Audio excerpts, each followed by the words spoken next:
إن الحمد لله نحمده ونستعينه ونستغفره ونعوذ بالله من شرور أنفسنا ومن سيئات أعمالنا من يهده الله فلا مضل له ومن يضلله فلا هادي له أشهد أن لا إله إلا الله أشهد أن محمدا عبده ورسوله اللهم صل وسلم على سيدنا ومولانا وحبيبنا محمد وعلى آله وأزواجه وذرياته وأصحابه ومن تبعهم بإحسان إلى يوم الدين أما بعد. Yang dihormati Tok Oman, Tok Oman sebagai penaung tempat pengajian ini, Ustaz Muhammad yang memberi laluan. Saya baru tahu saja, sepatutnya kuliah beliau dia bagi laluan kat saya. Saya pun rasa nak bagi laluan kat dia juga lepas ni. Saya cakap 10 minit saya bagi kat dia kan. Seterusnya ayah-ayah, ibu-ibu yang saya rasa sangat sonok dapat bertemu pada pagi ini. Entah rasa macam mana tuan-tuan, rasa sayu pun ada tengok makcik-makcik teringat mak kat kampung. Tambah kita PKP, tak boleh balik tuan-tuan. Alhamdulillah bolehlah tumpang kampung makcik-makcik, makcik-makcik pagi ni tuan-tuan. Saya duduk di KL, KL pun ni, Rawang je pun. Dia bandar dia. Dapat keluar ni Allah, tenang tengok hijau tuan-tuan. Jadi alhamdulillah tuan-tuan, kita bersyukur atas segala nikmat yang Allah kurniakan kepada kita, yang Allah kekalkan kepada kita. Dan pesanan syukur ini kita kena ingat selalu. Jadi kita sesama kita tuan-tuan, kita mula-mula kuliah pengajian mana-mana pun akan mula dengan syukur. Alhamdulillah. Kadang sampai kita dah selalu sebut-sebut itu, kita mungkin tak rasa apa dah. Walhal pesanan itu ada hikmah, ada sebab disebut lagi dan lagi. Sebab apa tuan-tuan? Sebab bersyukur ni payah. Kita rasa kita dah bersyukur, tapi mungkin tidak cukup pada pandangan Allah Subhanahu Wa Taala. Pernah satu ketika Sayyidina Umar bin Al-Khattab, ketika itu dia menjadi khalifah. Tak jumpa lah tuan-tuan Perdana Menteri KYB macam dia boleh pergi round pasar, tengok kampung, tengok ni tuan-tuan. Tapi dia sibuk macam mana pun dia pergi tengok. Satu hari dia pergi ke pasar, dia pergi duduk round tengok sana sini. Dia terdengar ada seorang lelaki sedang berdoa. Doa lelaki tu pelik. Allahumma ja'alni min ibadikal qalil. Dia ulang doa itu, Allahumma ja'alni min ibadikal qalil.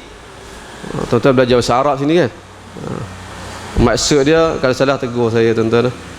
Allahumma ja'alni, ya Allah jadikanlah aku min ibadikal qalil, dalam kalangan hamba-Mu yang sedikit. Itu dia doa, dia ulang doa tu. Umar ni tuan-tuan kenal lah ketegasan dia tu macam mana kan. Ada benda-benda pelik-pelik ni dia sensitif. Ada sahabat sebut kata Nabi kata begini, dia marah. Ada orang lain tak dengar benda yang sama sebagaimana yang kau dengar tu. Oi, kecut tuan-tuan. Sebab tak boleh saja-saja nak sebut kata Nabi kata walhal Nabi tak kata. Itu panggil berdusta atas nama Nabi sallallahu alaihi wasallam. Jadi dia dengar Muhammad ni sedang berdoa, doa itu pelik sebab Nabi tak ajar. Tak ada dalam Al-Quran, tak ada dalam sunnah, tapi dia doa. Doa ni umum, bolehlah kita doa macam-macam tuan-tuan. Jadi Umar tegur, min aina ji'ta hadzal du'a, wahai fulan, kau belajar dari mana doa ni? Lelaki tu pun jawab, kata Allah sendiri sebut dalam Al-Quran. Allah kata wa qalilum min ibadiyasy syakur. Nanti minta Ustaz Muhammad yang syarahkan kuliah ni. Wa qalilum min ibadiyasy syakur. Allah kata, Allah dah isytihar tuan-tuan, sedikit sangat dalam kalangan hamba-Ku yang bersyukur. Sikit tuan-tuan. Allah dah bagi tahu siap-siap. Hamba dia yang bersyukur ni tak ramai. Jadi kawan ni dengar, sebab tu dia kata Allah bagi Allah luahkan, seolah kata sikit saja hamba-Ku yang bersyukur. Jadi hamba ni faham, ya Allah jadikanlah aku dalam kalangan hamba-Mu yang sikit ni yang bersyukur. Umar dengar menangis dia. Dia kata semua orang lebih faqih, lebih faham agama daripada Umar. Tu Sayyidina Umar tuan-tuan. Jadi pesanan syukur ini bukannya formality. Asal mula je sebut syukur alhamdulillah. Dia peringatan untuk kita ganda lagi dan lagi kesyukuran. dan kesyukuran nikmat yang saya kira khas eksklusif pada saat ini. Allah himpunkan kita dalam majlis ilmu, tuan-tuan. Allah, tuan-tuan, majlis yang memberi ketenangan. Di luar sana berapa ramai lagi saudara-saudara kita yang tak dapat rasa sebagaimana yang kita rasa, duduk jauh, duduk cari keterangan dengan cara-cara yang mereka fikirkan, itulah caranya. Tapi tak, walhal ketenangan, kebahagiaan itu ada dalam majlis ilmu. Walhal ketenangan dan kebahagiaan itu ada dalam setiap sujud kita di masjid dan surau. Tapi tak ramai jumpa, tuan-tuan. Tuan-tuan, ni Allah pilih, kita doa, kita syukur atas nikmat yang Allah beri ni. Allah kekalkan, Allah tambah, tuan-tuan. Tuan-tuan boleh, insya-Allah. Jadi pengajian kita hari ini, saya nak buat mengaji kitab, boleh, tuan-tuan? Saya nak bercakap tak erti, nak ceramah macam Ustaz Muhammad saya tak erti, tuan-tuan. Ustaz orang Perak ni dia sembang sedap, tuan-tuan. Dia macam nak lebih kurang orang utara juga. Saya tahu sebab isteri saya orang Perak. Ingat tak balik kampung Lenggong tu. Orang Lenggong. Ni kalau dia tahu saya datang sini ni, dia lompat dia. Baik Taiping, Lenggong. Kalau Kansang, Allah rindu Allah. Baik. Jadi pengajian kita, saya nak buat pengajian berkitab dengan ada kitab yang berada di sebahagian tangan tuan-tuan rahmati Allah Subhanahu wa taala. Kitab ini kitab ketiga saya dalam siri Asam Garam, Rumah Tangga Nabi sallallahu alaihi wasallam.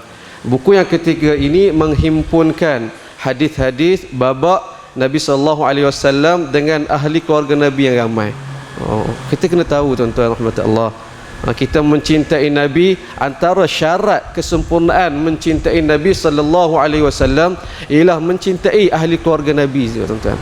Allah Subhanahu wa taala apabila syariatkan untuk kita berselawat kepada Nabi sallallahu alaihi wasallam, masuk sekali package dia selawat juga kepada ahli keluarga Nabi sallallahu alaihi wasallam.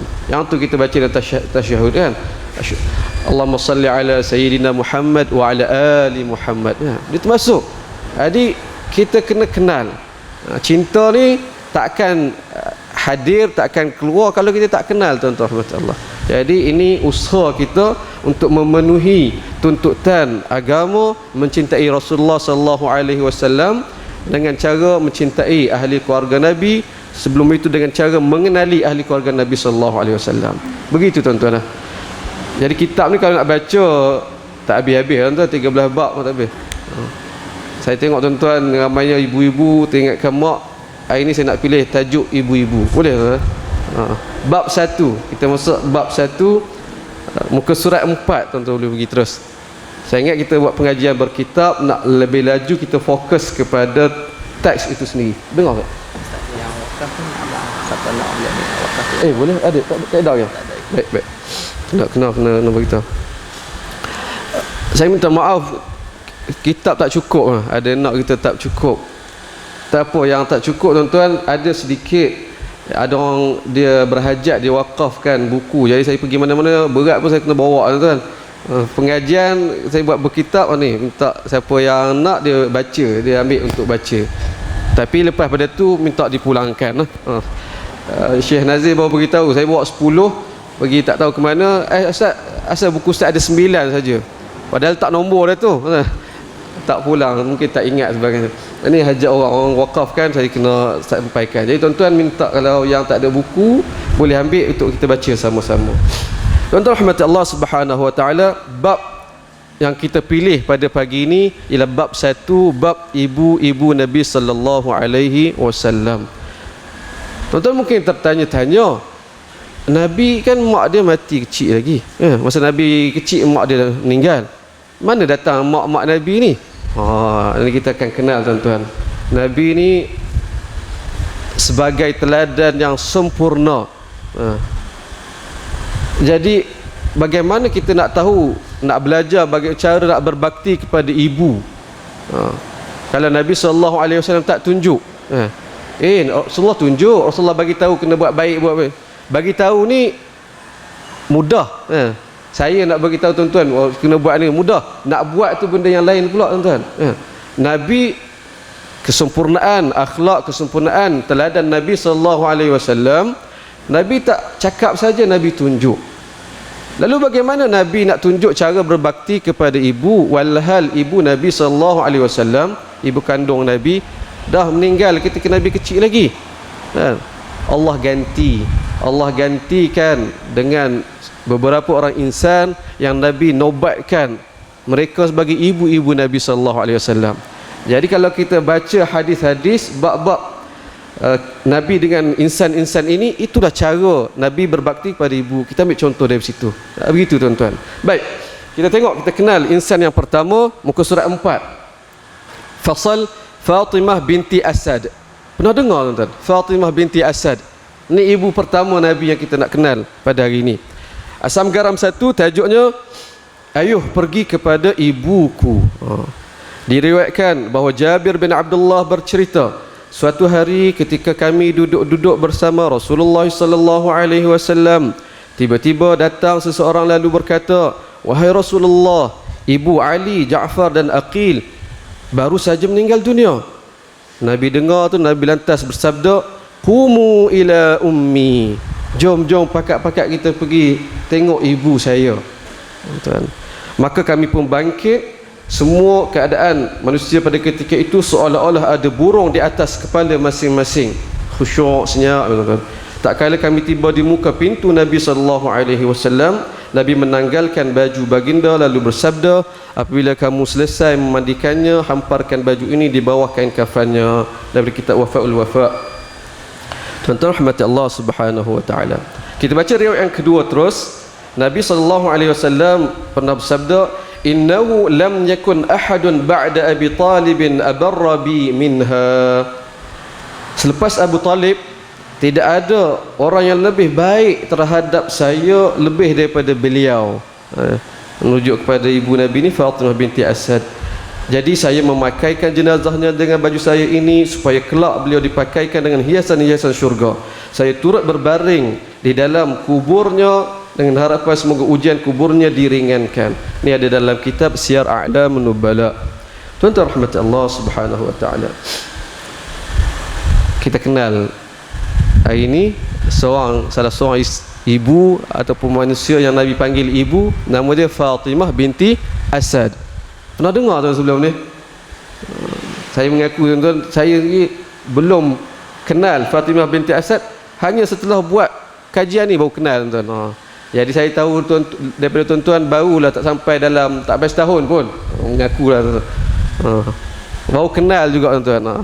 Kenal lebih dulu sikit tuan-tuan rahmati Allah Subhanahu wa taala. Ini ibu pertama yang kita kenal tentang Nabi sallallahu alaihi wasallam. Nama dia Fatimah binti Asad. Siapa beliau ni? Beliau ni ialah isteri kepada Abu Talib, bapa saudara Nabi sallallahu alaihi wasallam. Dia lah ibu kepada Sayyidina Ali, Ja'far, Aqil, Ummu Hani, ni sepupu-sepupu Nabi sallallahu alaihi wasallam. Ni Fatimah binti Asad. Kalau kita selama ni kita kenal orang yang paling banyak khidmat dengan Nabi di era Nabi di Mekah ialah Abu Talib, kan? Jangan lupa di sebalik Abu Talib itu ada seorang insan yang hebat, yang banyak berbakti, iaitu isteri dia Fatimah binti Asad. Bahkan dia lebih baik daripada Abu Talib. Sebab Abu Talib Allah takdirkan dia tak beriman, mati dalam keadaan tu. Tapi ibu dia ni, mak saudara sabik dia ni, mak menakan sabik ni beriman, berhijrah sekali dengan Nabi sallallahu alaihi wasallam. Ini Fatimah binti Asad. Tuan-tuan rahmat Allah Subhanahu wa taala. Baik. Kita baca bab yang kedua. Babak yang kedua. Boleh? Saya boleh buat cara sini, boleh tuan-tuan? Ada soalan nanti kita tanya tu. Asam garam 2. Awaklah ibu selepas ibu saya. Sufyan ats-Tsauri an Asim al-Ahwal an Anas bin Malik قال لما ماتت فاطمة بنت أسد بن هاشم أم علي دخل عليها رسول الله صلى الله عليه وسلم فجلس عند رأسها فقال رحمك الله يا أمي كنت أمي بعد أمي تجوعين وتشبعيني وتعرين وتكسونني وتمنعين نفسك طيب الطعام وتطعميني تريدين بذلك وجه الله والدار الآخرة. Maksudnya daripada Sufyan bin Tsauri, daripada Asim Al-Ahwal daripada Anas bin Malik menceritakan bahawa ketika Fatimah binti Asad meninggal dunia, Nabi masuk menziarahi jenazahnya. Baginda duduk dekat kepalanya lalu bersabda, rahimakillahu ya ummi. Semoga Allah merahmatimu hai ibu. Ni Nabi sebut ibu. Kunti ummi ba'da ummi. Awaklah ibu selepas ibu saya. Awak rela berlapar agar saya kenyang. Awak rela melepaskan pakaian agar saya boleh berpakaian. Awak menahan diri daripada menjamah makanan yang lazat-lazat demi memberi makan kepada saya. Semua itu awak buat demi redha Allah dan negeri akhirat. Tuan-tuan rahmati Allah Subhanahu wa taala. Hadis riwayat yang kedua kita baca tuan-tuan. Dalam riwayat lain Rasulullah sallallahu alaihi wasallam keluar dari kuburnya dalam keadaan dua mata baginda bercucuran air mata. Baginda menabur tanah di kubur tak kala beredar. Sayyidina Umar bin Al-Khattab pun bertanya, wahai Rasulullah, saya perhatikan Tuan tak perlakukan kepada mana-mana perempuan lain sebelum ini sebagaimana yang Tuan perlakukan terhadap perempuan ini. Rasulullah sallallahu alaihi wasallam pun jawab, ya Umar, wahai Umar, in hadhihi al-mar'ata kanat ummi allati waladatni. Wahai Umar, kenal ke tak, tahu ke tidak, perempuan inilah ibarat ibu yang melahirkan saya. Walaupun tidak, inna Abu Talib kana yasna'u as-sani' wa takunu lahu al-ma'dubah wa kana yajma'una 'ala ta'amihi fa kanat hadhihi al-mar'atu tufaddilu minhu kullihi nasiban fa'udu fihi. Dia pun cerita, Nabi pun cerita tentang khidmat kasih sayang ibu dia ni, macam mana dia bagi makan kepada Nabi sallallahu alaihi wasallam sebagainya. Tuan-tuan rahmat Allah Subhanahu wa taala, demikian beberapa babak, tak banyak pun tapi patut mengenalkan kita kepada orang yang patut kita kenal. Para ulama dalam kitab Tabaqat, kitab-kitab ni tuan-tuan kena doa saya tuan-tuan. Saya penulis, saya banyak buku nak tulis. Antara yang saya nak tulis, saya nak susun, nak terjemah Tabaqat atau kitab para sahabat, kenal para sahabat Nabi sallallahu alaihi wasallam. Kalau kita baca kitab biografi yang menghimpunkan cerita tentang sahabat-sahabat Nabi ni, ulama apabila dia cerita, mula-mula cerita pasal lelaki dulu, cerita Nabi, lepas tu anak keturunan Nabi, cerita pasal lelaki. Lepas nak masuk bab perempuan, orang pertama yang diangkat, yang diceritakan siapa tuan-tuan? Fatimah binti Asad. Orang dulu kenal, ulama dulu kenal, para salafus salih kenal kedudukan Fatimah binti Asad. Cuma mari zaman ke kita ni, kita tak kenal tuan-tuan. Kita tak apa kenal. Bukan makna dia tu tak terkenal, tapi kita ni yang tak bertuah untuk nak kenal orang yang terkenal di langit ini. Hari ini tuan-tuan, alhamdulillah Allah rezekikan kita kenal bukan sebarangan orang, tetapi ibu Nabi sallallahu alaihi wasallam, Fatimah binti Asad. Kenal tuan-tuan, insya-Allah. Baik. Boleh kita buat cara ni, soalan. Seterusnya saya nak masuk bab cerita yang berikutnya tentang ibu Nabi yang kedua. Muka surat 12. Daripada sebelum pada itu, daripada babak-babak yang kita bacakan tadi, kita dapat belajar antara cara khidmat Nabi sallallahu alaihi wasallam terhadap ibu ialah mengurus pembumian ibu. Nabi turun sendiri dalam kubur, Nabi pantau ketika mandi, bahkan Nabi bagi jubah Nabi balut jenazah ibu Nabi sallallahu alaihi wasallam. Ini cara khidmat. Jadi pengajaran untuk saya, mudah-mudahan sendiri dan tuan-tuan yang ada, kalau ada mak ayah lagi, kita azam untuk nak khidmat sampai yang terakhir tuan-tuan. Tuan-tuan rahmat Allah Subhanahu wa taala. Baik, kita masuk yang berikutnya, muka surat 12 boleh? Fasal Ummu Aiman. Ni seorang lagi ibu saya, memang ni matlamat saya sini nak baca untuk saya sendiri, sonok tuan-tuan. Ingat tentang ibu-ibu Nabi, ingat tentang ibu kita. Asam garam 4. Wahai ibu, kana Rasulullah sallallahu alaihi wasallam yaqulu li ummi Aiman, ya ummah, wa kana idza nadhara ilaiha qala hadhihi baqiyatu ahli baiti. Hadis dari Ibnu Sa'ad. Ini dalam Tabaqat Ibnu Sa'ad. Nabi biasa menyapa Ummu Aiman, wahai ibu. Tuan-tuan, kita mungkin selama ini kita dah kata Ummu Aiman ni bekas hamba Nabi lah kan, duk khidmat Nabi, kita kadar status itu ya, tapi hakikatnya Diri dia, martabat dia tinggi. Nabi angkat dia sebagai ibu. Nabi panggil dia ibu, ya ummah. Nabi jumpa Ummu Aiman, Nabi panggil ya ummah, ibu Nabi, tuan-tuan. Tuan-tuan, setiap kali lepas pada ni jumpa kisah Ummu Aiman, ingat ni ibu Nabi. Nabi layan sebagai ibu. Bahkan pernah Nabi sebut, apabila Nabi satu kita Nabi tengok, Nabi jumpa, Nabi lihat Ummu Aiman, Nabi pun kata, hadhihi baqiyatu ahli baiti. Inilah perempuan, inilah ahli keluargaku yang tinggal. Maksud dia apa? Saya duk tengok-tengok, saya duk kata sahabat Nabi ni tidak ada yang menyerupai Ummu Aiman. Dari keistimewaan apa? Dia, kalau tak silap saya punya pemerhatian, satu-satunya manusia yang ada ketika Nabi mula-mula lahir, dan ada atau menyaksikan juga ketika Nabi pergi. Orang lain tak macam tu, tuan. Nabi mula-mula lahir, dia dah ada. Mak Nabi sekali dengan orang lain, dia ada. Ketika Nabi wafat, Ummu Aiman ada ketika itu juga.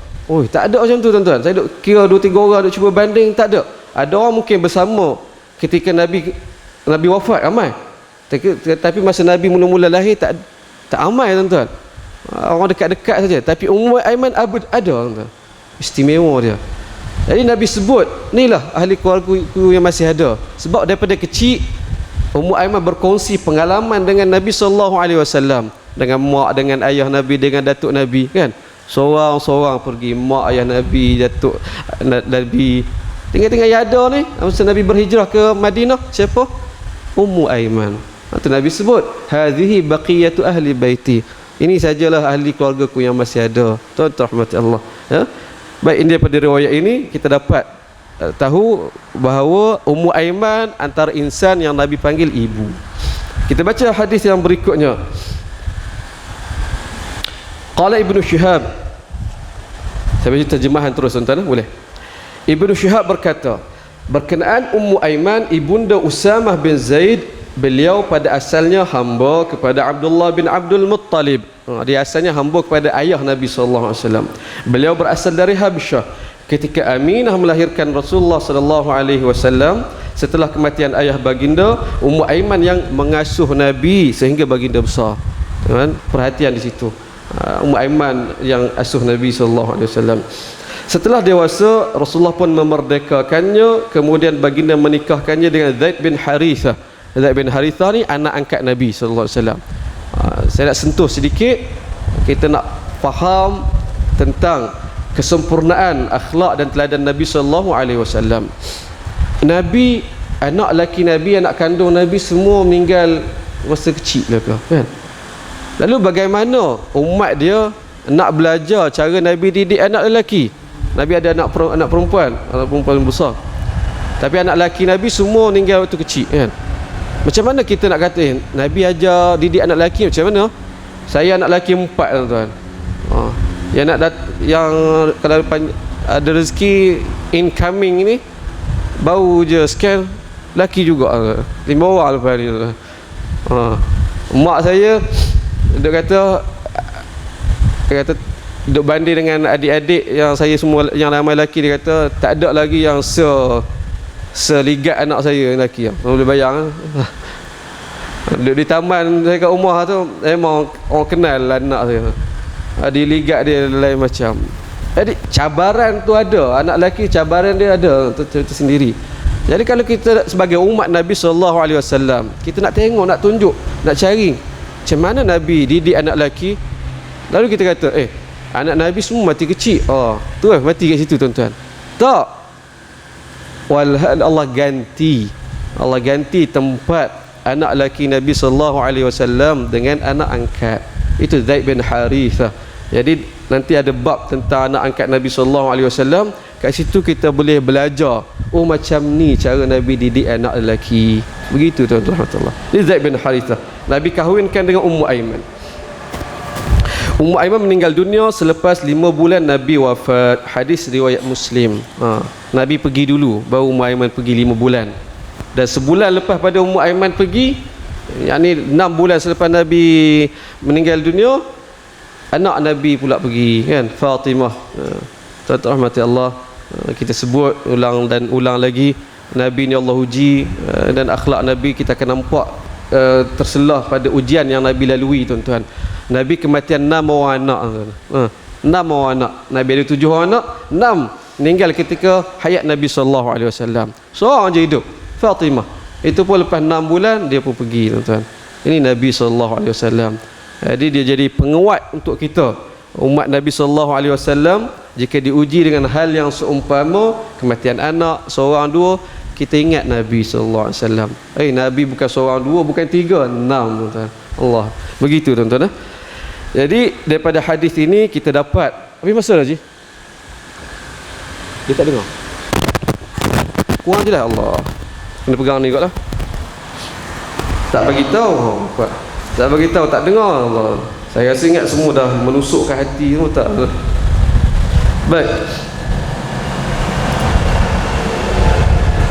kat mana tadi?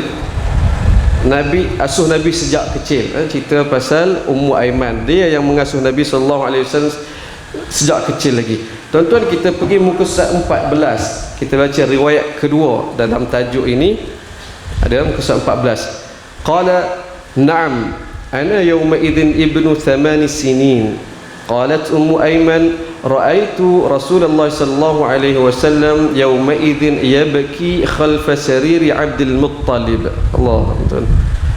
Cerita ni panjang, hadis ni panjang, saya ambil bahagian yang ada kaitan saja. Nabi cerita tentang kisah hidup Nabi ketika masih kecil. Tuan-tuan tahu tak macam mana Nabi ketika masih kecil, tuan-tuan? Kena tahu, tuan-tuan. Sebab setiap hayat Nabi SAW itu ada petunjuk. Dalam nanti kita akan dalam bab Bani Najjar, katanya ada beberapa kisah Nabi ketika masih kecil. Nabi buat apa? Nabi main burung, Nabi berenang, ada, tuan-tuan. Menarik, tuan-tuan. Jadi ini antara kisah ketika Nabi masih kecil. Nabi cerita-cerita, Nabi sebut, kita ambil bahagian yang kaitan. Nabi kata na'am, Nabi cerita saya ketika itu berumur 8 tahun. Nabi cerita ni ketika kematian datuk Nabi SAW, Abdul Muttalib. Nabi tu cerita-cerita, Ummu Aiman dengar sekali, dia tambah cerita. Dia kata, Ummu Aiman kata apa? Betul, masa tu, masa kecil tu, umur Nabi 8 tahun, kematian Abdul Muttalib, saya tengok Rasulullah SAW menangis belakang katil Abdul Muttalib. Allah, kita bayang Nabi kan, ayah tak ada, lahir-lahir tak nampak ayah dah kan. Kemudian ada mak sampai umur berapa tahun saja, 6 tahun. Kemudian datuk pula bela sampai 2 tahun, umur Nabi 8 tahun pergi pula. Kemudian dijaga oleh Abu Talib. Ini Nabi SAW, tuan-tuan. Tidak ada, ini menjadi pengajaran untuk umat dia yang kemudian kita ni diuji dengan kepelbagaian yang tak sama, tuan-tuan. Ada orang diuji dengan tak bernasib baik, bermulanya hidup ni tak ada bernasib baik, tak ada mak, tak ada ayah, tak ada orang sayang, tak ada ni kan. Tapi tidak ada alasan untuk meneruskan kehidupan dan jadi orang cemerlang, sebab Nabi lalui benda yang sama juga, mak ayah tak ada, tuan-tuan. Allah. Jadi kisah ini kita dapat tahu bagaimana keadaan Nabi ketika kanak-kanak, kematian datuknya, Nabi menangis belakang katil datuk Nabi SAW. Baik, hadis yang berikutnya, Nabi selalu ziarah Ummu Aiman. Allah. An Thabitin an Anas. Berapa kali dah kita lalu nama Anas, saya kena sebut lagi. Syekh Nazir dia dengar selalu, saya kena sebut juga, sebab dia dekat, tuan-tuan. Anas, tuan selalu kuliah selalu, tuan tahu kan, Anas bin Malik, tahu kan, sahabat Nabi. Dia khadam Nabi SAW. Khadam bukan hamba, dia orang merdeka tapi dia khidmat pada Nabi SAW. Ulama ada kumpulkan tentang siapa yang jadi hamba dan khadam Nabi SAW. Ada 100 lebih, ramai orang khidmat. Jadi kita boleh belajar banyak benda. Antaranya Anas bin Malik, dia khadam Nabi SAW daripada umur dia 10 tahun dia khidmat Nabi sampailah Nabi wafat, umur dia 20 tahun, tuan-tuan. Dia khidmat Nabi SAW. Kemudian apabila dia besar, dia selepas pada Nabi wafat, dia menjadi ulama besar, menjadi rujukan umat ketika itu. Dia bukan sekadar ahli ulama, dia jadi juga orang kaya, tuan. Anas bin Malik orang kaya pada zaman dia, bahkan mungkin kata paling kaya. Sebab zaman dia itu, kalau kita sini ada kebun durian ke tak ada, kalau kita kebun buah ni berbuah setahun sekali, dia sana kebun kurma, zaman dia orang lain berbuah setahun sekali, dia kebun dia berbuah 2 kali setahun. Oh ni Anas bin Malik, ini kaya dia. Bukan setakat kaya, umur dia panjang. Dia lah sahabat Nabi yang dalam kalangan sahabat Nabi masyhur yang terakhir meninggal dunia pada tahun, berbeza riwayat, pada tahun 91 atau 92 atau 93 Hijrah. Tuan-tuan cuba ukur nak usia dia tu berapa. Nabi wafat tahun 11 Hijrah. Masa tu umur dia dah 20 tahun. Dia meninggal dunia tahun 93 atau 91 Hijrah. Tambah tuan-tuan. 20 tahun tambah berapa tu, 70-80 tahun, 1 lebih umur dia. Dia sahabat Nabi terakhir meninggal dunia, yang terkenal lah, yang terkenal. Umur dia panjang. Bahkan dia pernah kata dalam satu riwayat, aku sudah kebumikan 100 anak cucu aku. Panjang tak panjang umur dia tu, anak cucu dia pergi dulu, dah kebumikan 100 orang. Ni Anas bin Malik. Saya sebut semua benda ni tuan-tuan, kita rasa hebat Anas kan. Semua itu tuan-tuan, dia tak lari daripada keberkatan ibu dia. Tu nak cerita tuan-tuan. Tu sebut Anas, saya ingat ibu saya tuan-tuan. Tuan-tuan mungkin ingat ibu-ibu tuan-tuan, rahmati Allah. Anas takkan jadi Anas, sehebat sebagai anak Anas, kalau tidak berkat usaha ibu dia. Sebab berkat ibu dia lah apabila Rasulullah SAW berhijrah ke Madinah, orang lembur khidmat Nabi, bagi tu, bagi ni, bagi ni. Mak dia nama dia Ummu Sulaim. Kalau tuan-tuan nak ada nama bagus, nama Ummu Sulaim, itu dia punya kunyah. Gelaran dia, nama asal dia Rumaisa. Dia datang jumpa Nabi. Dia kata, wahai Rasulullah, orang tu bagi ni, orang ni bagi tu, saya tak ada benda nak bagi, tapi saya ada anak saya Rasulullah, saya bagi, saya ni wakafkan, suruhlah apa-apa saja. Dia khidmat. Jadi bijak Ummu Sulaim ni, memang dia bijak tuan. Banyak, ada beberapa kisah menunjukkan kebijaksanaan dia. Cara dia kahwin pun bijak tuan. Nanti cerita tempat lain lah. Jadi dia tahu bagaimana nak merancang masa depan anak dia. Rasulullah ada, inilah sekolah terbaik zaman kita, sekolah terbaik yang ada. Lalu dia bawa hantar anak dia masuk sekolah tu tuan. Ni cara-cara mak-mak kita dulu lah. Mak saya macam tu juga tuan. Mak saya mengaji SRP, tak sampai SRP. Tapi kami adik-beradik 8 orang, tolak yang bongsu masih lagi sekolah menengah, yang lain semua U. Bukan nak kata hebat tak lepas daripada mak kita kak. Kita duduk tinggal mak kita duduk sebut-sebut, memang tu sebutan dia. Mak tak ada apa nak bagi, boleh bawa, boleh hantar pergi sekolah je, belajar betul-betul. Itu dia ulang kan. Dan rahmat Allah, tidak ada alasan untuk kita ni dalam keadaan kita yang serba kurang ini, tidak ada alasan untuk kita nak rancang anak kita jadi orang lebih baik. Ini kita belajar daripada mak Anas. Umur dia nama apa? Ummu Sulaim, Anas bin Malik. Jadi tuan-tuan, lepas pada ni, lalu je nama Anas bin Malik, ingat Anas, ingat mak dia Ummu Sulaim. Ini antara hadis yang diceritakan. Kita beri terjemahan terus. Anas berkata, pernah Abu Bakar berkata kepada Umar selepas kewafatan Nabi sallallahu alaihi wasallam, ayuh kita pergi ziarah Ummu Sulaim, Ummu Aiman, sebagaimana Rasulullah sallallahu alaihi wasallam biasa menziarahinya. Ini tumpuan kita.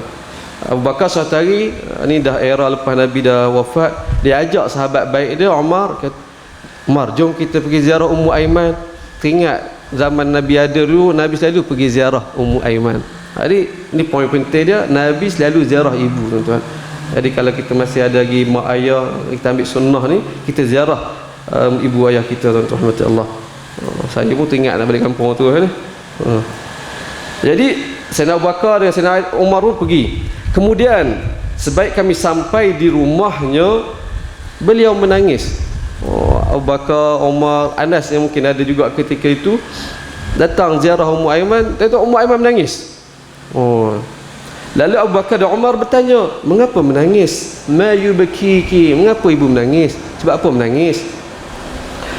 Bukankah nikmat di sisi Allah untuk Rasulullah itu lebih baik? untuk baginda. Masa kata Nabi Allah dah panggil pulang ke rahmatullah, bukankah itu berbanding dengan Nabi terus hidup, bukankah itu lebih baik kan?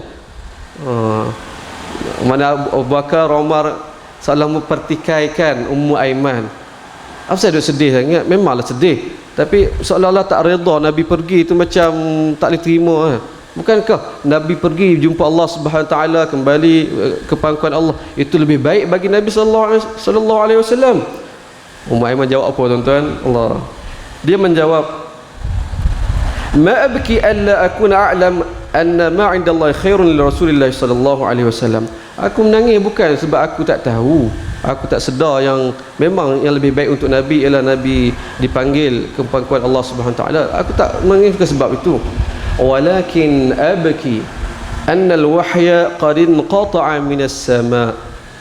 Tapi aku menangis ni sebab aku duk teringat, duk rasa, aku duk ni terkenangkan bahawa wahyu sudah terputus dari langit. Oh tuan, ini kecintaan ibu Nabi sallallahu alaihi wasallam.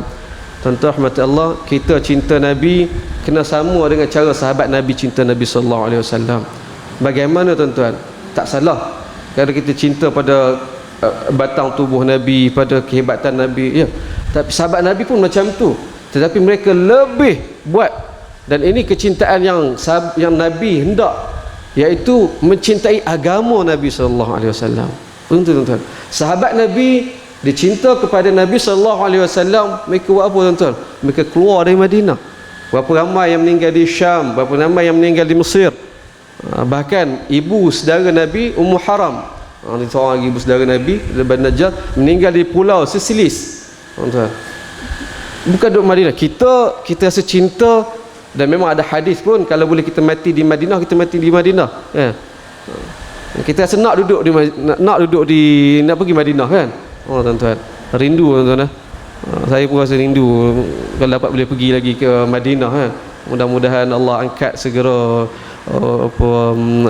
ujian Covid ini, dapat kita menjejakkan kaki lagi ke Madinah. Saya secara peribadi banyak projek di sana. Bunyi macam hebat tu, bukan projek penulisan. Duk jejak-jejak tempat Nabi sallallahu alaihi wasallam untuk nak kaji. Jadi kita seronok duduk di bumi Madinah itu. Sahabat Nabi apatah lagi kan, kalau boleh tak nak keluar lah, tapi mereka tahu kehendak Nabi yang sebenar lebih daripada itu. Kalau kamu sayang aku, sayang agamaku. Sebagaimana Nabi sallallahu alaihi wasallam, dia nak agama yang dia bawa ini boleh dirasai oleh seramai mungkin orang. Kita pun kena buat macam tu tuan-tuan, sebarkan. Hari ini tidak ada alasan. Tuan-tuan rahmati Allah, saya rasa ramai lagi di luar sana yang kita sebut tak merasai keseronokan duduk dalam majlis ilmu. Kita cukup ajak tu cukup dah tuan-tuan. Jom datang kuliah, datang majlis ikut sama Allah tuan-tuan. Ini kita nak orang rasa kemanisan beragama sebagaimana Nabi sallallahu alaihi wasallam harapkan. Jadi ini perasaan Ummu Aiman. Aku bukan nangis sebab terkenal Rasulullah, tak dapat jumpa Rasulullah, memanglah sedih, tapi aku lebih pada itu menangis sebab wahyu agama ini dah terputus, tak dapat lagi tengok wahyu, rasa bagaimana wahyu belum sampai Allah. Ini sahabat Nabi sallallahu alaihi wasallam. Lalu fahayyajatuhuma 'alal buka. Oh, dengar Ummu Aiman sebut macam tu, dua-dua menangis tuan-tuan. Abu Bakar menangis, dan Umar pun menangis, pakat-pakat menangis, bertiga menangis tuan-tuan. Allah, ini sahabat Nabi radhiyallahu anhu. Baik, boleh tuan-tuan kita teruskan sampai ke apa Ustaz?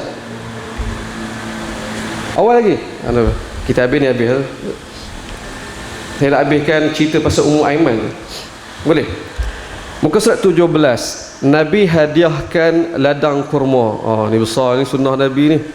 Nanti tuan-tuan bolehlah sebut kat anak-anak nak tahu tak sunnah Nabi, dia hadiahkan tanah ke mak dia. Oh. Elok macam tu tuan-tuan. Baik, daripada Ibnu Syihab, daripada Anas bin Malik, sekali lagi Anas bin Malik. Semasa sahabat Muhajirin tiba di Madinah dari Makkah, mereka tidak membawa apa-apa harta. Golongan Ansar pula pemilik tanah dan kebun. Maka mereka memajakkan sebahagian hartanah mereka kepada golongan Muhajirin dari tahun ke tahun. Tindakan ini sekaligus memberikan mereka pekerjaan dan bantuan. Ni Ansar Muhajirin disebut dalam Al-Quran. Maka ibu Anas iaitu Ummu Sulaim, ni nama dia sebut Ummu Sulaim, yang juga ibu kepada Abdullah bin Abu Talha, memberikan sebuah ladang kurma kepada Rasulullah sallallahu alaihi wasallam. Kemudian dia ada ladang. Abu Talha ni laki paling kaya di Madinah pada ketika itu. Dia nak kahwin dengan Ummu Sulaim. Kisah dia nak kahwin tu menarik, tuan-tuan. Tuan-tuan ingat kisah yang suami isteri, yang suami dia keluar, anak dia meninggal. Lalu isteri tu pun dia bagi cantik-cantik anak semua duduk situ. Suami dia balik tanya, apa cerita anak kita? Oh, baik-baik saja, kan. Baik, betul. Malam tu bersama gini, pagi esok tu baru cerita, abang kalau orang bagi pinjam satu barang, kemudian orang tu minta barang tu balik, kita kena bagi ke tak? Kita kena bagi balik lah, kan. Lalu dia pun cerita lepas pada tu, sebenarnya Allah baru ambil anak kita. Kisah tu, tuan-tuan, Ummu Sulaim lah tu. Ummu Sulaim, bijak kan, Ummu Sulaim. Dia nak, Abu Talha nak kahwin dengan dia pun kebijaksanaan yang berikutnya pula. Satu masa Abu Talha orang kaya datang nak melamar Ummu Sulaim. Ummu Sulaim dia rasa dia janda Anas. Ummu Sulaim kata apa? Tak nak kahwin. Sebab apa? Sebab innaka rajulun najas. Kamu ni laki yang ni. Sebelum pada tu Abu Talha pelik. Dia paling kaya. Dia rasa kalau orang dia masuk minang mana-mana orang bagi je, kan. Tapi tiba Ummu Sulaim dah lah dia tu janda, ibu tunggal. Mudah-mudah tolak. Lalu Ummu Sulaim kata apa? Saya tak nak harta. Saya kata, kalau awak masuk Islam, keislaman awak itulah mahar untuk saya. Masuk Islam kawan, tuan-tuan. Allah ni Ummu Sulaim, orang bijak, tuan-tuan. Jadi Ummu Sulaim mungkin dia dapat harta daripada ladang kurma atau daripada suami dia, dia bagi kepada Rasulullah sallallahu alaihi wasallam. Nabi pula dapat harta tu, dapat hartanah itu, Nabi bagi kat siapa? Ummu Aiman, Maula baginda, ibu kepada Usamah bin Zaid. Hadis riwayat Al-Bukhari. Jadi sunnah dia hari ni untuk babak ini, anak-anak kena bagi hadiah. Kena bagi hadiah kat mak-mak, tuan. Saya ada kawan, saya tak lalu lagi situasi itu, tapi dengar cerita Allah begitu sekali. Mak dia, maaf tuan-tuan kalau terasa, mak dia kehilangan ayah meninggal, suami meninggal. Lepas pada tu berubah sikit mak dia mak tu jadi mudah merajuk, mudah dengki. Jadi dia kata balik kampung kita tak perasan lagi, balik kampung mak merajuk. Pasal saya sampai sebut, dia kata, atau kau tak beli kasut kat mak. Rupanya apa tahu, lepas pada tu, tuan-tuan, dia balik kampung, kalau isteri dia pakai baju apa baru ke kasut apa, mak dia nak benda sama juga. Perasaan dia nak ada orang berperhatian sebagainya. Jadi faham-fahamlah anak tu. Lepas pada tu balik kampung, kalau dia mampu dia pakai baju lama, mampu dia ni lah, tak mampu dia pakai baju lama yang ni lah. Kalau nak pakai baju baru, dia kena standby 2 pasang tu. Kalau kasut beri untuk isteri, beri untuk mak. Ni kena mak itu kena layan lah, tuan-tuan. Layan lah. Dia berubah perasaan itu. Dia nak, dulu ada suami kan, sekarang tak ada, anak lah, anak lelaki lah, kan. Jadi tak boleh nak kata, Ustaz macam mana Ustaz? Kita kena layan lagi, kita mampu, layan.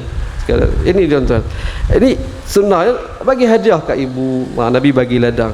Baik, kisah yang berikutnya, Ummu Aiman enggan pulangkan hadiah. Dia lanjutkan daripada kisah tu. Muka surat 19 kita baca terjemahan dia. Anas menceritakan, ada sahabat meminjamkan kepada Nabi beberapa buah kebun kurma sehingga ditakluk perkampungan Bani Quraidah dan Nadir. Selepas itu keluargaku menyuruhku berjumpa Nabi untuk meminta baginda pulangkan semula kebun atau sebahagian daripadanya yang telah dipinjamkan sebelum ini. Namun kebun tersebut telah Nabi serahkan kepada siapa? Ummu Aiman. Jadi Anas pergi, mak dia minta untuk bagi tahu Nabi, minta pulangkan balik harta ni. Bukan buku, tuan-tuan. Ni pajak. Ini untuk kita tahu, tuan-tuan rahmati Allah, dalam era Madinah ada 2 fasa. Fasa susah, fasa senang. Awal-awal tahun pertama, kedua, ketiga sehinggalah Khaybar, itu fasa susah. Sahabat Nabi tak ada harta dan sebagainya. Tapi selepas pada itu, selepas pada pengusiran ketiga-tiga Bani Yahudi daripada Madinah, orang Islam kaya lepas pada itu. Kaya. Sahabat-sahabat mula ambil harta-harta yang ditinggalkan oleh Bani Yahudi, dengan harta, dengan kambing apa semualah tuan-tuan, jadi orang kaya. Tuan-tuan rahmati Allah, dalam buku pertama saya disebut kadang ujian kesenangan itu lebih dahsyat tuan-tuan. Berlaku kepada rumah tangga Nabi SAW apabila fasa senang, para isteri Nabi SAW minta dengan Nabi, minta nak tukar sofa, nak tukar rumah baru, tukar langsir, itu ibarat kita lah. Nabi bukan seorang, semua pakat nak minta dengan Nabi SAW. Tak salah tuan-tuan, sebab masa itu jiran-jiran semua dah tukar, sebab masa itu kaya. Sahabat isteri sahabat Nabi tukar ni, masa itu dah senang. Jadi isteri Nabi pun minta kepada Nabi SAW buat benda yang sama lah. Nabi terasa tuan-tuan, Nabi terasa, ni didikan Nabi SAW. Nabi terasa sebulan Nabi pulau isteri Nabi semua. Tu dia. Ini fasa ujian senang tu kadang lebih ni. Susah boleh sama-sama, tapi senang dia jadi benda lain. Tuan-tuan rahmat Allah Subhanahu wa taala. Samalah juga dengan ini saudara saya lah. Yang si isterinya tak puas hati sampai ke sudah lah, dan dia isteri pertama susah payah dengan suami tu ditanggung sampai ni. Sekarang suami dia dah kaya, dah jadi kontraktor, kahwin 3, dah ada isteri kedua, 3. Tak puas hati. Satu hari dia jumpa, kata Man, dia kata tak puas hati lah dengan saudara gini. Sebab apa? Ada ke dia bawa saya pergi London? Kita dengar punya, bukan, dia bawa saya pergi Turki. Kita dengar hebat pergi Turki. Tapi dia bawa isteri kedua, ketiga tu pergi London. Duk banding Turki dengan London, tak puas hati. Kita boleh pergi, puji syukur dah tuan-tuan. Tapi itulah tuan-tuan, ujian ketika senang tu dia lain. Dulu susah dia boleh ni, tapi dah senang, kawan tu pun dah ni. Jadi ni. Tuan-tuan, Turki ke London tak kisah tuan-tuan, boleh pergi pun senang dah kan. Tak puas hati. Tuan-tuan rahmati Allah Subhanahu wa taala. Jadi ujian ketika senang tu lebih dahsyat. Jadi ini fasa ketika senang. Jadi sahabat-sahabat Nabi, Ummu Sulaim minta supaya ni balik. Jadi Anas pergi minta dengan Nabi SAW. Lalu apa yang berlaku? Tiba-tiba Ummu Sulaim datang, lalu melilitkan sehelai kain di leherku. Kena cekik. Tak pasal-pasal Anas kena cekik. Lalu berkata, tak akan, demi dia yang tidak ada Tuhan melainkannya, janganlah engkau serahkannya kepada mereka, kerana engkau telah berikan kepadaku. Mana Ummu Sulaim tak nak pulangkan. Rasulullah dah bagi tanah tu, tak nak, sampai sudah aku tak nak bagi. Nabi SAW pun pujuk ibu dia. Nabi kata, ibu bagi pulangkan balik, saya bagi tanah lain. Tak nak juga tuan-tuan. Anas kata apa? Nabi pujuk lagi. Demikianlah Nabi terus memujuk sehingga akhirnya beliau rela menyerahkannya semula. Anas kata apa? Aku kira-kira tanah yang Ummu Sulaim dapat itu 10 kali ganda daripada tanah yang asal yang dia serahkan kepada kembali kepada Ummu Sulaim. Allah, 10 kali ganda Nabi bagi tuan-tuan. Nabi kaya tuan-tuan. Ada ketika Nabi kaya. Tuan-tuan rahmati Allah, kita sebut yang lagi bahawa Nabi sebagai teladan yang lengkap Allah bagi lalu pada Nabi dalam semua situasi manusia, kan? Kita jangan kata Nabi miskin sepanjang masa. Ya, ada ketika Nabi miskin, ada ketika Nabi senang. Jadi supaya umat dia yang senang, yang kaya tu tahu macam mana nak bersyukur, tahu macam mana nak jadi orang kaya sebagaimana Nabi SAW. Begitu tuan-tuan. Jadi Nabi ada masa Nabi kaya. Begitulah juga Nabi sihat, ada masa Nabi sakit tuan-tuan. Supaya kita boleh belajar bagaimana nak sakit cara Nabi SAW. Jadi jangan kata Nabi tak pernah sakit. Ada buku sebut rahsia Nabi tak pernah sakit. Tak. Ini satu pembohongan. Kalau Nabi tak pernah sakit, tak sempurna teladan Nabi SAW. Nabi sakit tuan-tuan. Bahkan sakit Nabi SAW 2 kali ganda umat dia.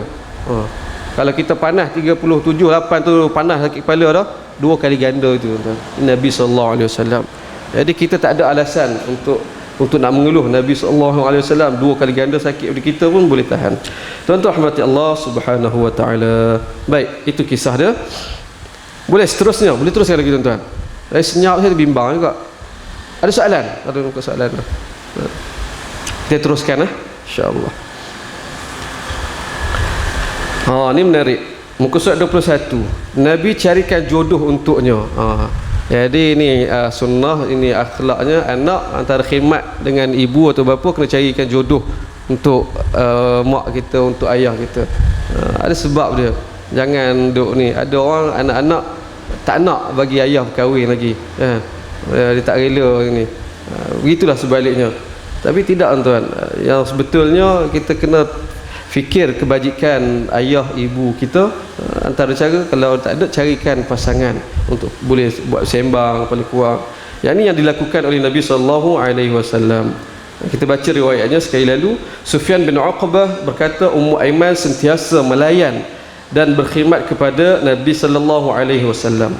Suatu hari Rasulullah bersabda, siapa yang mahu berkahwin dengan seorang wanita syurga, maka nikahilah Ummu Aiman. Akhirnya Zaid bin Harithah menikahinya, maka lahirlah Usamah bin Zaid. Sa'id bin Sa'id. Tuan-tuan rahmati Allah. Baik, itu sekira ringkas. Kita masuk bab yang berikutnya, muka surat 22. Ini menarik. Ummu Aiman masak burung. Ummu Aiman masak burung. An Anas laqad kuntu, okey, kita baca terjemahan dia.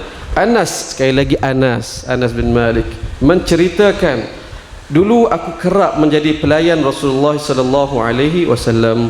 Pada setiap hari akan ada seorang anak Ansar yang akan bersiap sedia untuk berkhidmat kepada Nabi. Pada satu hari yang menjadi hari giliranku, Ummu Aiman datang membawa hidangan seekor burung. Beliau meletakkannya di hadapan Rasulullah sallallahu alaihi wasallam.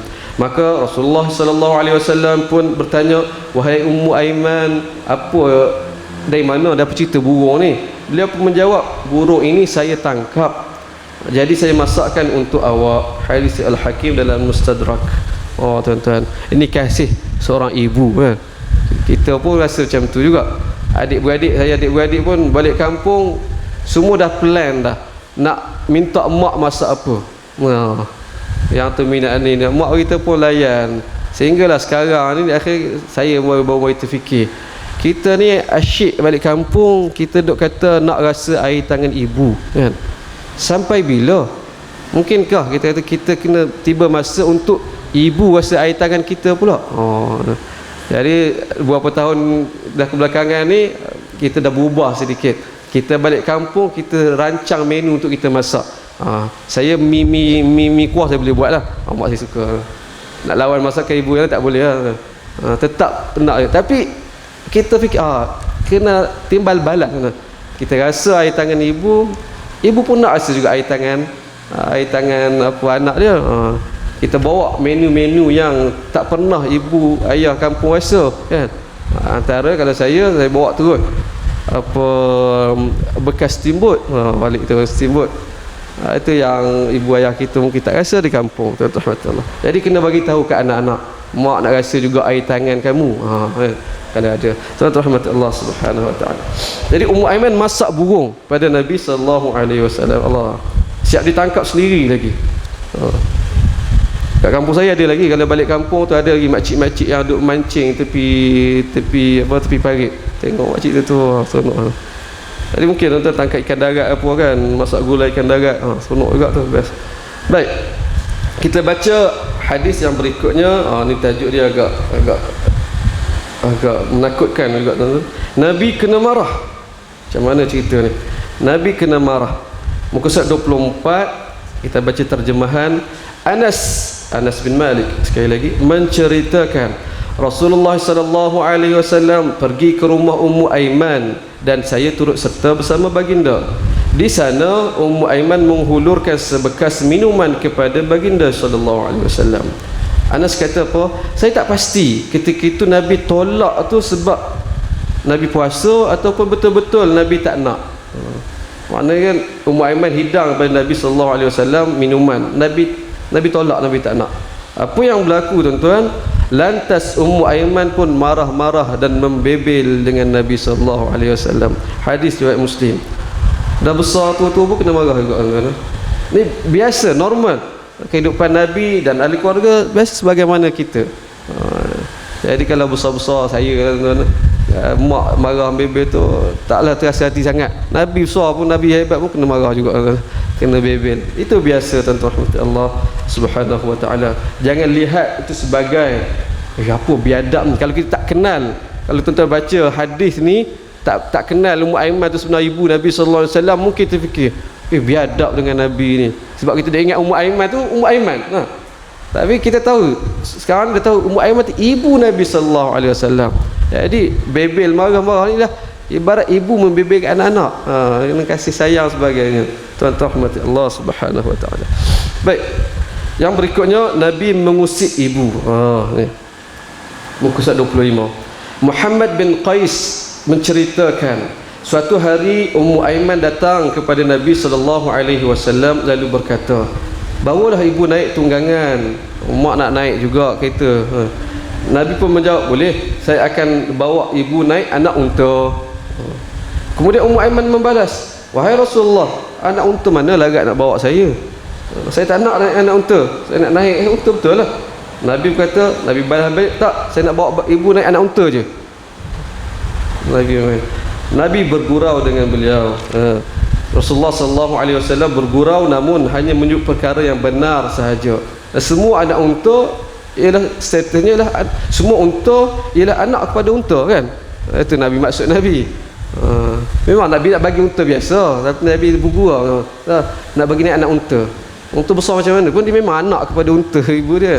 Ini gurauan Nabi sallallahu alaihi wasallam. Jadi nak kata apa tuan-tuan, kita sebagai anak bergurau lah dengan ibu ayah. Ayah ustaz, ayah saya garang ustaz, tak ni. Cubalah tuan-tuan. Mak saya tak pernah nak ni. Tapi ini yang Nabi sallallahu alaihi wasallam buat. Lawan kepada itu sebagai ibu, sebagai ayah, layan gurauan anak-anak tu. Jangan duduk serius je. Sebagai Ummu Aiman layan Nabi sallallahu alaihi wasallam.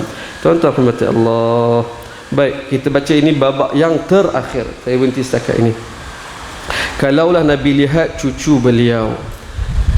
Az-Zuhri berkata, Harmalah Maula Usama bin Zaid menceritakan bahawa pernah suatu ketika beliau bersama Abdullah bin Umar, lalu Hajjaj bin Aiman masuk untuk salat. Namun kelihatan dia tidak sempurnakan rukuk dan sujudnya. Selepas itu Ibnu Umar berkata, "Ulang semula." Cerita dia tuan-tuan, satu hari ni Ibnu Umar, Abdullah bin Umar, anak kepada Sayyidina Umar, dia ulama.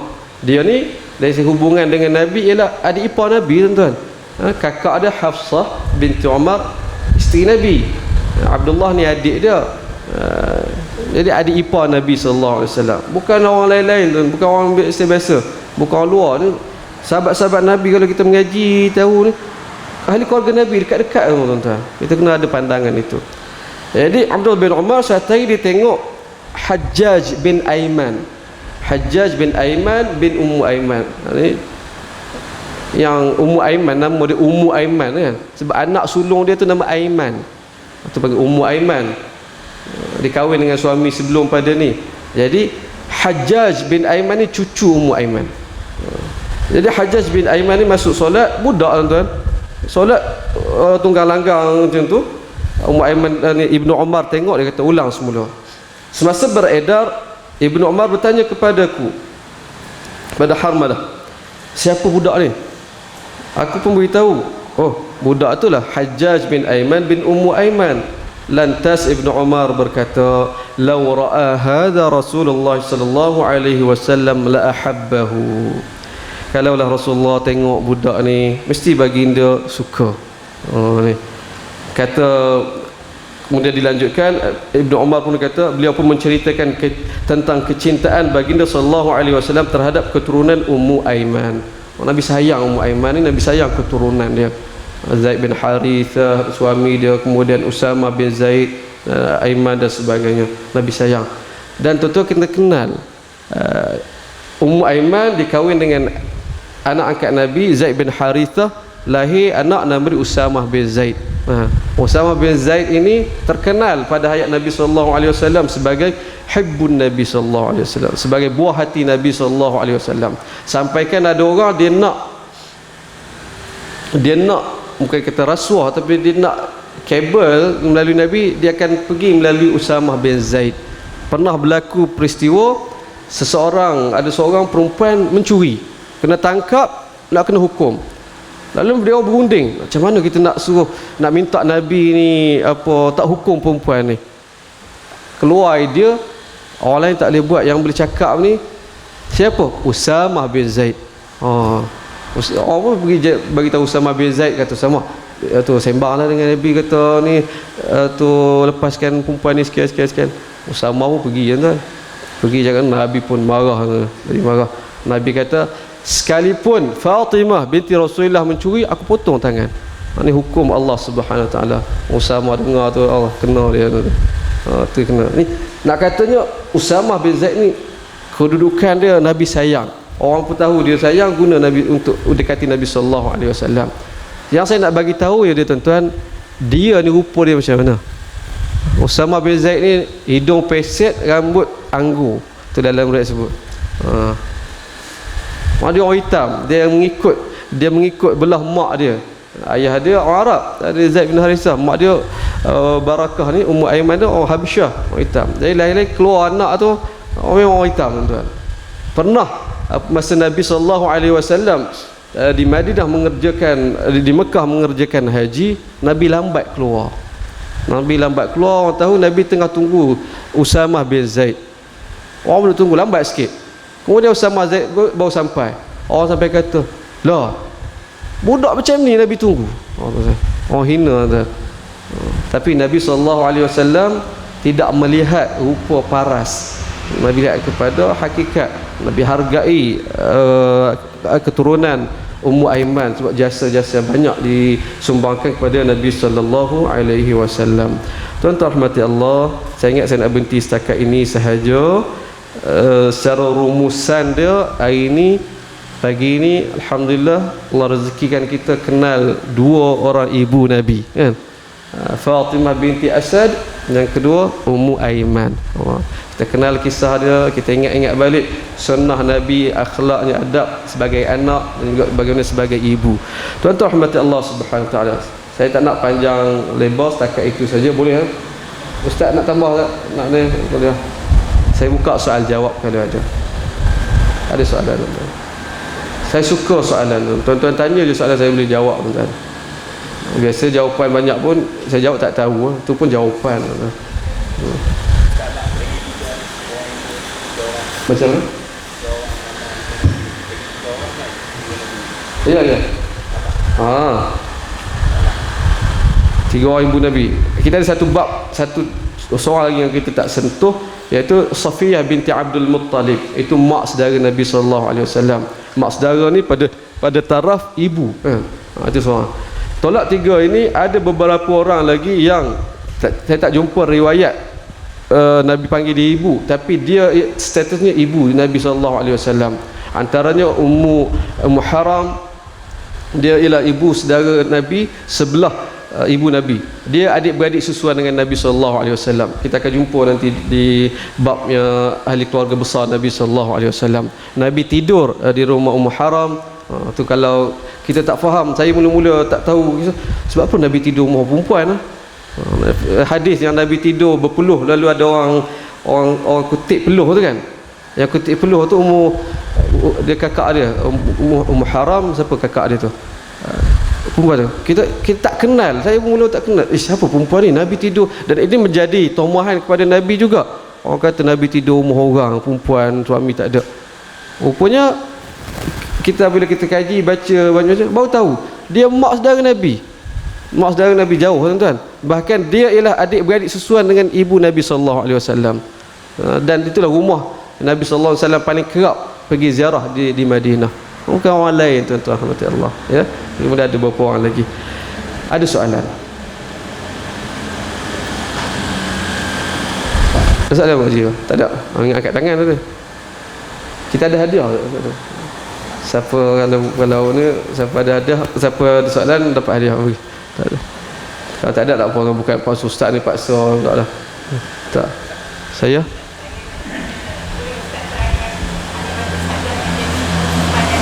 Ya. Halimah As-Sa'diyah. Allah. Terima kasih. Halimah As-Sa'diyah, ibu susuan Nabi. Itu juga dalam kategori ini. Tuan-tuan rahmati Allah. Ibu susuan Nabi ada dua, kan kita tahu kan? Ada dua. Ibu susuan Nabi yang pertama nama dia Thuwaibah.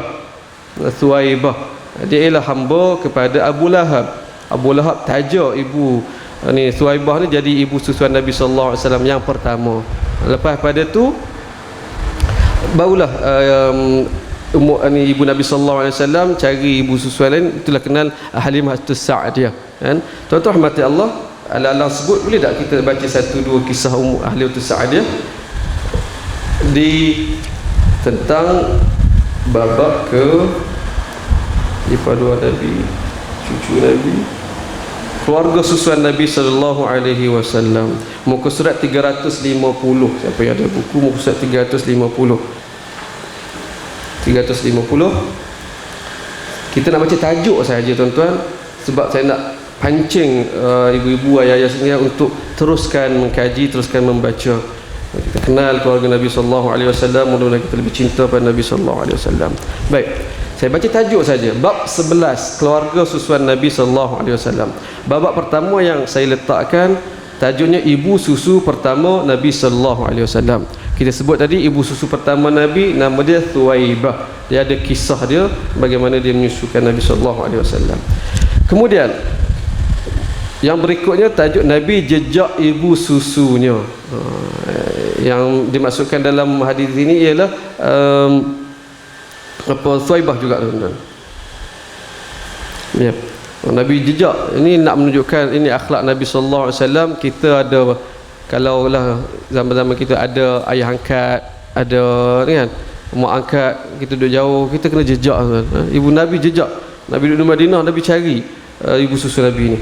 Yang berikutnya Halimah sudi menyusukan Nabi. Berikutnya Halimah minta tolong Nabi sallallahu alaihi wasallam. Itu yang berikutnya. Maknanya kisah-kisah sebut Halimah jumpa Nabi lagi. Biasa kita tahu kisah Nabi dengan Halimah ni masa kecil kan. Rupanya ada kisah masa besar lagi tuan-tuan. Halimah minta jumpa Nabi sallallahu alaihi wasallam. Nabi bantu hantar bantuan kepada Nabi sallallahu alaihi wasallam. Yang berikutnya Nabi merindui saudara susuan Nabi sallallahu alaihi wasallam.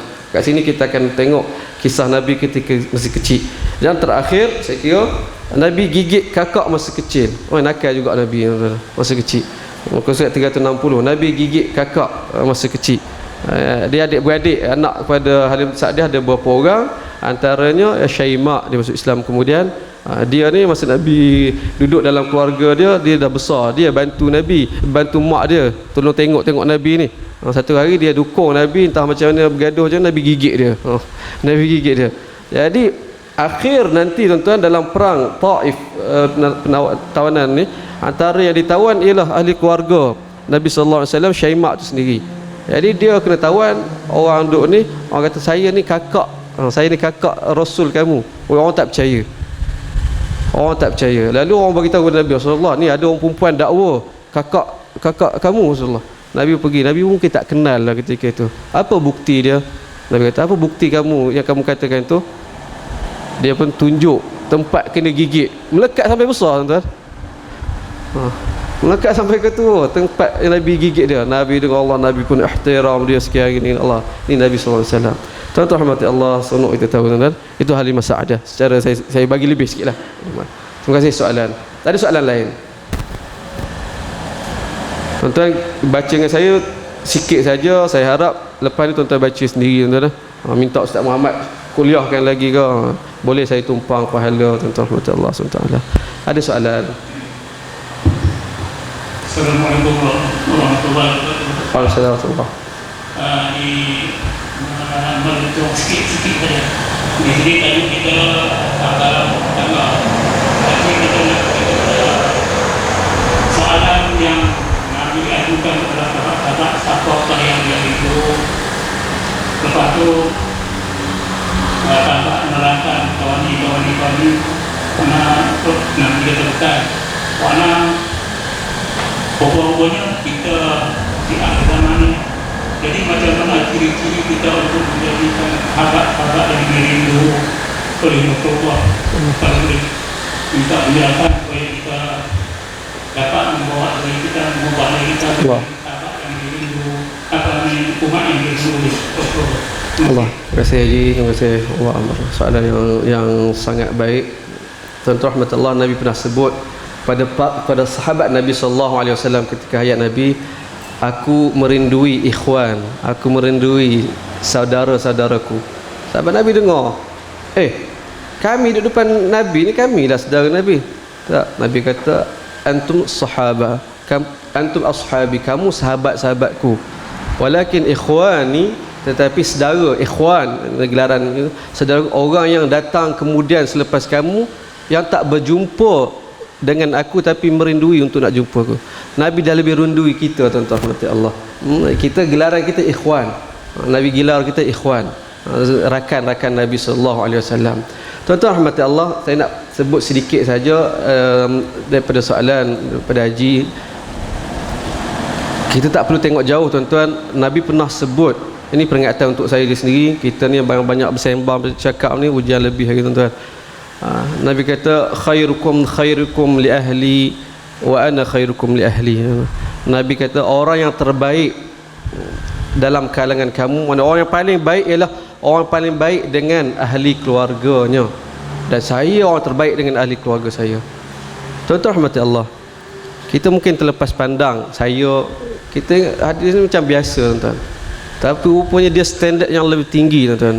Guru saya Ustaz Fahrul, tuan-tuan kenal, saya sembang satu ketika dengan dia. Dia kata umur dia dah ni, dia kata, saya atas hidup ni tak ada benda yang saya nak capai, yang saya nak usaha-usaha, sehingga kan kalau saya tak ada nanti, sampai masa saya tak ada nanti, isteri saya boleh kata abang lah orang yang terbaik yang pernah saya kenal.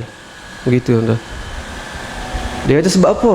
Sebab kita nak jadi orang yang terbaik, tuan-tuan, di luar saya, tuan-tuan kenal saya, baru-baru kenal, nampak baik, nampak ni mudah, tuan-tuan. Nak jadi baik di mata orang luar mudah, tuan-tuan, tapi nak jadi baik, nak diakui baik oleh ahli keluarga, isteri, suami sendiri, itu yang payah. Teman sebantar, teman sekatil, tahu perangai kita. Orang nampak kita baik, tapi pasangan kita lebih tahu, tuan-tuan, sampai dia nak akui bahawa abang lah orang yang paling baik, sampai suami nak akui yang lah orang paling baik. Itu susah, tuan-tuan. Itu guru saya ni, dia usaha dia untuk khidmat keluarga, sampailah anak isteri dia boleh kata, boleh mengakui nanti ayah, abang ialah orang yang paling baik. Susah senang, tuan. Susah, tuan. Saya pun kata, kita kadang kita sembang macam ni, isteri dengar kuliah, abang cakap sedap, dia boleh keluar macam tu. Tuan-tuan rahmati Allah, saya kira itu yang saya pegang, dan itu yang saya kongsikan sebagai respon pada soalan Tuan Haji tadi. Kita tak perlu nak usaha jauh-jauh untuk usaha jadi orang terbaik dalam keluarga kita, sampai mak ayah kita, sampai isteri, suami kita, anak cucu kita boleh akui, boleh iktiraf kita sebagai orang terbaik. Itu dah cukup, tuan. Tak payah nak kejar benda lain. Tuan-tuan rahmatullah, ingat sekadar itu, tuan-tuan. Minta maaf saya jawab apa yang saya rasa, tuan-tuan. Ada soalan lain? Ji. Assalamualaikum. Saya tak dengar. Ya, Ji? Seorang anak tu dah kehilangan ibu bapa lah dah 20 tahun lah. Tapi anak tu selalu melindungi ibu bapa dia. Selain daripada dia, betul orang tu ibu bapa dia, apa yang bagi apa tu dia buat? Selain minta penerangan dari Ustaz. apa soalan tadi tak akhir? Selain seorang anak dah kehilangan ibu dan bapa dia, Ya. berpuluh tahun lah. Tapi anak tu dia selalu melindungi ibu dan bapa dia, sentiasa melindungi. ya. Dan selain pada berdoa untuk arwah ibu dan bapa dia, apa yang patut dia lakukan lagi? Baik, Minta perjalanan Ustaz. Baik, insyaAllah. Terima kasih. Terima kasih, tuan-tuan. Terima kasih, tuan-tuan. Soalan yang sangat penting, sangat baik. Ada beberapa perkara selain berdoa, dan itu sangat penting. Yang kedua ialah kita kita buat kebaikan. Dia Allah SWT ni bagi package MLM yang sangat baik untuk kita. Siap kita didikan kita pada anak-anak itu, pahala dapat kat kita tuan-tuan, saham tuan-tuan. Sebab itu dalam bab mendidik ini saya kena kat diri saya tuan-tuan, kalau boleh benda-benda yang asas, solat, wuduk, kenal alif bata, ABC, biar mak ayah tuan. Tak, mak ayah terlepas, biar datuk nenek tuan. Sebab itu benda asas. Jadi kita yang bagi ilmu asas itu, dia bawa sepanjang hidup dia, sepanjang hidup tu dapat kat kita tuan-tuan. Allah. Begitulah juga anak tu nanti tuan-tuan, apabila dia khidmat, selain pada doa kepada ibu, dia buat kebaikan, lagi banyak dia buat kebaikan, saham tu dapat kat mak. Itu kita ingat macam tu lah. Dan cukup motivasi itu untuk kita buat kebaikan. Kita jadi orang lebih baik, buat yang terbaik. Untuk apa? Ingat pada mak ayah kita. Itu pun dah cukup. Itu kedua. Benda kedua. Yang ketiga, doa-doa tuan-tuan. Jangan lupa istighfar. Itu paling penting. Nabi SAW teringat Khadijah, Nabi istighfar. Sahabat Nabi Najashi meninggal dunia, dari kejauhan dapat berita, Nabi kata istaghfiru li akhikum. Mohon jom pakai istighfar kepada saudara kita. So istighfar, keampunan penting. Tuan-tuan rahmati Allah, kita ni apabila kita pergi pada Allah Subhanahu Wa Taala, kita akan bawa dua akaun pahala, akaun dosa tuan-tuan. Dan tidak ada seorang pun, dan Nabi sebut, seorang pun yang akan masuk syurga dengan amalan dia. Tak ada tuan-tuan. Amalan kita tak dapat ganti, tak dapat nak tebus, tak dapat melayakkan kita masuk syurga pun. Kita masuk syurga semua dengan rahmat Allah, dengan redha Allah. Amalan itu sebagai bonus, sebagai nak melayakkan kita je. Apabila seseorang itu meninggal, tuan-tuan rahmati Allah, yang Allah alam yang lebih dia perlukan ialah supaya dikurangkan dosa dia dengan cara apa? Istighfar tuan-tuan. Istighfar itu ibu kita, yang orang kita kenal, orang kita sayang, mak ayah kita, minta ampun. Yang itu diajar dalam solat jenazah, minta ampun. Itu sangat diperlukan. Jadi saya menjawab soalan Haji, kita doa kebaikan, kita buat kebaikan untuk ibu, dan kita istighfar banyak-banyak. Itu dah cukup tuan-tuan. Sekadar lalu, wallahu alam. Soalan? Nah, saya seronok ada soalan. Ada soalan? Saya kalau boleh nak belanja, yang bertanya saya nak belanja. Ada pun tak ada. Tak belanja. Dia mewujudkan budaya ilmu. Tak ada tuan-tuan? Kalau tidak ada, tuan-tuan rahmati Allah, saya berhenti setakat ini. Saya ambil peluang ini yang di depan saya, ibu-ibu, ayah-ayah, wali-wali Allah Subhanahu Wa Taala. Tuan-tuan doakan saya. Doakan saya nak menulis lebih banyak buku. Ini fardu kifayah yang saya ambil. Menulis banyak buku yang sekarang ni, yang tengah saya buat ini, insya-Allah mudah-mudahan keluar bulan 1 nanti. Dah stop dah buku Asam Garam, sekejap saya masuk projek Quran pula. Tajuk asal yang ada sekarang ni untuk buku saya ni, tajuk Al-Quran yang belum kita baca. Oh, tajuk panjang, tajuk Ustaz. Al-Quran yang belum kita baca. Dia ada fenomena, ada keadaan-keadaan yang apabila berlaku baru kita perasan ayat tu ada. Antara yang saya nak kongsi